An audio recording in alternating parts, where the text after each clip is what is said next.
visi pemerintah untuk mencapai net zero emission, saat ini kan dilakukan transisi energi dan tentunya LNG ini menjadi salah satu hal yang cukup krusial nih. Seperti apa Anda melihat momentum ataupun peluang ini khususnya mungkin bagi jasa pengangkutan LNG GTSI? Iya, betul. Jadi memang LNG adalah transisi energi untuk menuju ke green energy. Di sini memang peran LNG sangat besar karena pemerintah untuk menuju ke sana memang perlu ada suatu transisi, dan LNG merupakan salah satu sumber gas atau fosil yang memang memiliki emisi karbon lebih rendah dibandingkan dengan energi dari fosil-fosil lainnya. Jadi melihat dari kebutuhan tersebut atau mengarah menuju ke green energy, peran dari LNG itu sendiri sangat besar, dan itu akan menjadi prospek ataupun potensial kami untuk bisa terus berada di bisnis logistik untuk LNG itu sendiri. Oke, dengan sudah di industri ini sudah cukup mature ya Pak, Betul, 30 tahun. 30 tahun. Positioning GTSI sendiri seperti apa Pak? Ya, kita bisa dibilang salah satu market leader ya dengan market share kita yang mencapai 27%. Tentunya dengan pengalaman yang ada, kita berharap kita bisa terus berada di bisnis ini, dan tentunya perlu juga beradaptasi dengan adanya perubahan-perubahan dari rencana kebutuhan dari energi itu sendiri. Jadi selain dari sebagai perusahaan yang hanya bergerak di bidang logistik, kita juga melakukan transformasi ke bisnis LNG itu sendiri. Jadi dari downstream sekarang kita menuju ke dari midstream menjadi ke downstream. Oke, Ya. rencananya itu seperti apa Pak? Salah satunya kita masuk ke infrastruktur tadi. Jadi FSRU adalah salah satu infrastruktur untuk gas, di mana memang ini sangat diperlukan dan memang masih sangat kurang di Indonesia ini. Mungkin dengan adanya penambahan armada kapal, kalau tidak dibarengin dengan adanya penambahan FSRU, itu juga tidak akan mungkin bisa dilakukan secara lancar. Jadi di sini prospek untuk masuk ke dalam investasi FSRU menjadi sangat potensial. Selain itu juga kami masuk ke bisnis atau pembangunan untuk mini LNG plant, di mana di sini kita memanfaatkan adanya sumber-sumber gas yang stranded, yang tidak ada jalurnya, itu bisa dimanfaatkan dalam membangun suatu pabrik mini LNG plant dan mengkonversi menjadi LNG. Sehingga ini bisa didistribusikan juga ke industri-industri, khususnya untuk skala kecil dan menengah, yang tidak dilalui oleh pipa gas.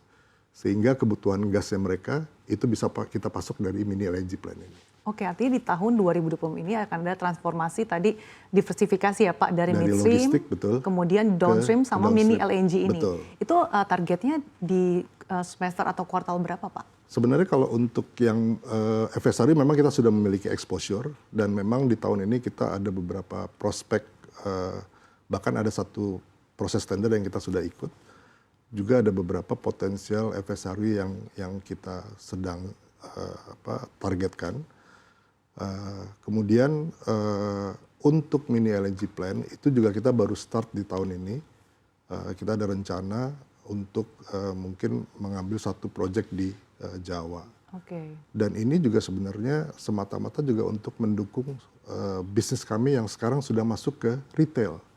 Jadi kami sudah memiliki bisnis retail LNG, di mana kita menjual LNG itu sendiri dalam bentuk tabung VGL, seperti kayak tabung LPG yang kita tawarkan ke industri seperti hotel, restoran, dan kafe. Oke, untuk segmen Horeca ini sudah dilakukan sejak kapan Pak? Itu sudah dimulai dari akhir tahun lalu, dan tahun ini rencananya kita akan lebih agresif lagi untuk penjualannya.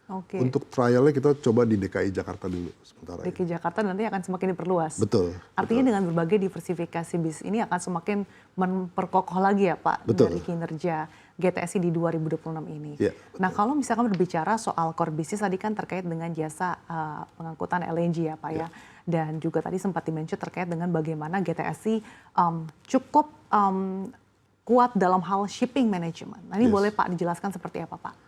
Ya, jadi memang kalau kita melihat ke belakang awal daripada GTS itu sendiri, pada saat itu masih di bawah Humpus Intermoda. Memang kapal yang kita miliki itu memang sudah didedikasikan untuk pengangkutan LNG, khususnya untuk ekspor. Dan pada saat itu juga itu sudah dioperasikan oleh putra-putri Indonesia di bawah ship management yang ada di grup kami, di grup Humpus.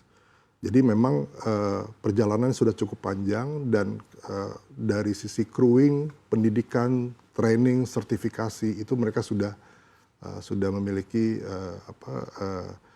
sesuai dengan yang disyaratkan. Jadi dari sisi itu kita menjadi salah satu yang terpercaya dan akhirnya menjadi qualified untuk bisa sebagai ship management untuk pengangkutan LNG di Indonesia.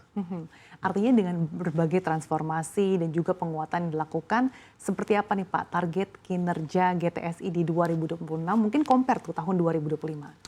Ya, kita harapkan selain kita terus menguatkan bisnis core kita di bidang logistik, ya, dengan rencana dengan penambahan armada kapal di tahun ini, kita juga mulai diversifikasi untuk seperti yang tadi saya sampaikan, untuk FSRU, kemudian untuk pembangunan mini LNG plant, dan juga even untuk retail LNG. Kita harapkan akan ada peningkatan target di tahun 2026 ini.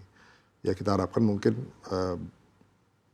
di sekitar 15-20% revenue kita akan bisa capai 15-20% ya Pak, di tahun 2026. Nah kalau berkaca pada capaian yang sudah ditunjukkan oleh GTSI di sepanjang 2025, kemudian berbagai langkah-langkah upaya yang akan dilakukan di 2026 seiring dengan peningkatan juga konsumsi ataupun kebutuhan LNG dalam negeri, apakah ada rencana untuk mungkin melakukan ekspansi Pak, mungkin ke area Asia Tenggara? Iya, jadi itu salah satu juga yang menjadi potensi bisnis kami.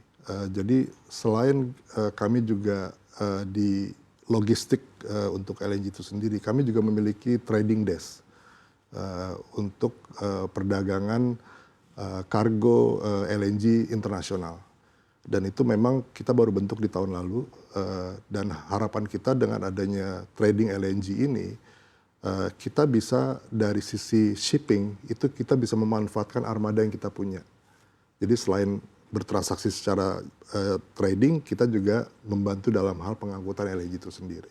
Oke. Dan untuk kapal-kapal kita itu tetap masih bisa melakukan operasi untuk internasional. Oke, mungkin Pak ke depan seperti apa upaya dari GTSI untuk bisa menjaga keberlangsungan bisnis jangka panjang, sekaligus tadi berkomitmen untuk semakin mendukung energi hijau ke depan melalui transisi energi tadi pengangkutan LNG. Iya, mungkin ya salah satu upaya adalah peremajaan kapal itu sendiri. Jadi memang untuk kapal-kapal yang kita miliki, kita harus pastikan bahwa itu bisa tetap dalam kondisi yang baik dan memang perlu terus melakukan upgrade disesuaikan dengan kondisi yang ada, khususnya untuk memenuhi persyaratan berlayar. Okay.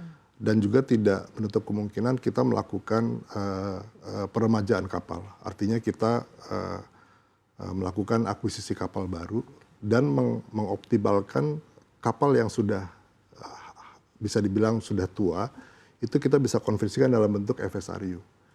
Okay.